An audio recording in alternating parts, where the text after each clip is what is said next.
Assalamualaikum warahmatullahi wabarakatuh. Rahayu Sagung Dumadi. Pertempuran Sunan Kalijaga melawan Prabu Siliwangi. Pertempuran Sunan Kalijaga dan Prabu Siliwangi sejatinya bermula dari niat baik Sunan Gunung Jati yang ingin mengislamkan Prabu Siliwangi. Pertempuran ini menjadi salah satu kisah Sunan Kalijaga dan Nyi Roro Kidul, serta pembuktian dari karomah sang Sunan yang tidak ada hentinya. Awal mulanya Sunan Kalijaga bertemu dengan Dewi Nawangwulan atau yang sekarang dikenal dengan Nyi Roro Kidul, sang penguasa pantai selatan. Pertemuan ini pun berujung pertempuran, sedangkan pertempuran ini merupakan perang lanjutan dari perang saudara antara Sunan Gunung Jati dan Prabu Siliwangi. Dewi Nawangwulan sendiri merupakan anak dari Prabu Siliwangi. Dalam perang ini Pangeran Arya Kemuning, Dewi Nyimas Gandasari, dan Nyimas Roro Kencana Wungu ditugaskan dari Keraton Cirebon untuk mengalahkan kesaktian Prabu Siliwangi. Namun sepertinya sulit karena Prabu Siliwangi bukan hanya sakti, bahkan beliau sangat ahli dalam hal strategi perang. Dengan mudahnya utusan dari Cirebon itu dikalahkan, yang akhirnya menimbulkan pertempuran dengan Sunan Kalijaga dan Prabu Siliwangi. Namun naas, ternyata Sunan Kalijaga pun tak bisa mengalahkan Prabu Siliwangi. Berkat karomah Sunan Kalijaga, dengan berdoa kepada Allah untuk meminta petunjuk, maka diutuslah kembali Sunan Kalijaga oleh Sunan Gunung Jati untuk mendatangi istana Ratu Kidul di pantai selatan. Di sana Sunan Kalijaga diutus untuk meminjam senjata berupa tombak Karera Reksa milik Ratu Pantai Selatan atau Ratu Kidul Dewi Nawangwulan. Hanya dengan pusaka tersebutlah pertempuran Sunan Kalijaga dan Prabu Siliwangi bisa berakhir dengan kemenangan dari Sunan Kalijaga. Sesampainya di Pantai Selatan, permintaan Sunan Kalijaga ditolak oleh Ratu Kidul karena dia tidak membawa bukti langsung dari Sunan Gunung Jati. Karena merasa tidak mendapatkan hasil, maka Sunan Kalijaga membawa Kanjeng Ratu Kidul untuk menghadap Sunan Gunung Jati. Di hadapan Sunan Gunung Jati, Ratu Kidul merasa malu karena dia tahu bahwa sang Sunan pasti bisa membaca pikirannya. Wahai putri Prabu Siliwangi, hanya engkaulah yang mampu mengalahkan kesaktian ayahmu. Maka dengan segala hormat, pinjamkanlah Kalijaga tombak pusakamu yang bernama tombak Karera Reksa, kata Kanjeng Sunan Gunung Jati pada Nyi Roro Kidul.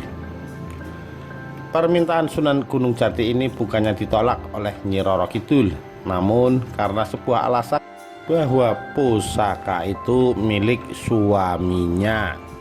Dengan tertawa kecil, Sunan Gunung Jati pun berkata pada Sunan Kalijaga, itu hanya diberikan padanya. Wahai Rai Kalijaga, sesungguhnya tiada yang lebih mulia kecuali berperang pada keagungan syiar Islam. Nikahlah dengannya atas nama Islam dan bukan karena nafsu. Kepatuhan seorang murid dengan gurunya nampak dalam peristiwa ini, di mana Sunan Kalijaga menyetujui apa yang dikatakan sang guru itu. Namun Nyi Roro Kidul justru tidak setuju karena dia tidak mau dinikahi oleh orang yang tidak mencintainya dan masih mempertanyakan kesetiaan Sunan Kalijaga padanya. Nyi Roro Kidul pun mencoba menguji kesetiaan Sunan Kalijaga. Nyi Roro Kidul meminta Sunan Kalijaga untuk mencarikannya tasbih kecubung wulung yang didapatkan dari Laut Merah. Dengan bertafakur, bermeditasi dan meminta petunjuk kepada Allah, Sunan Kalijaga didatangi 3 sosok bangsa lelembut bernama Sang Hyang Sontong, Sang Ratu Sanggah Wisesa, dan Sih Walikat. Sesampainya di pinggir Laut Merah, keempat orang yang barusan datang tadi langsung disambut pendamping Ratu Bilqis dari bangsa Siluman. Dan atas izin Sang Ratu Agung Bilqis, diberikanlah Sunan Kalijaga satu buah Nur Sulaiman alaihissalam berwujud peti ukir dari alam azrak yang di dalamnya terdapat tasbih wulung berbahan batu kecubung giok. Mendapatkan tasbih itu serta-merta Kalijaga pulang dan menemui Sunan Gunung Jati dan juga Nyi Roro Kidul. Pertempuran Sunan Kalijaga dan Prabu Siliwangi harus segera dimulai secepatnya setelah mendapatkan pusaka tombak Karera Reksa. Dengan diiringi 40 orang dari Kaputren Pakungwati, rombongan Kanjeng Sunan Kalijaga mulai berangkat menuju Laut Selatan. Ternyata perjalanan mereka sudah lebih dulu diketahui oleh Kanjeng Ratu Kidul yang dengan riangnya mempersiapkan segala hiasan dan pernak-pernik untuk menyambut kedatangan kekasihnya. Menikahlah keduanya hingga akhirnya Sunan Kalijaga mendapatkan pusaka tombak Karareksa. Sesaat setelah menikah, pertempuran Sunan Kalijaga dan Prabu Siliwangi tak bisa dihindari lagi. Pusaka Karareksa langsung diserahkan kepada gurunya Sunan Gunung Jati. Lalu pusaka itu oleh sang guru ditambahi satu tombak di atasnya, ditancapkan satu tombak, sehingga pusaka Karareksa yang tadinya mempunyai 7 cabang dan 1 jalur runcing di samping menjadi 9 cabang. Dan oleh Kanjeng Sunan Gunung Jati, tombak Karareksa diberi nama baru dengan sebutan Pusaka Agung Buana Tombak Nirwana Cakra Langit. Selama 7 malam berturut-turut, pertempuran Sunan Kalijaga dan Prabu Siliwangi terjadi.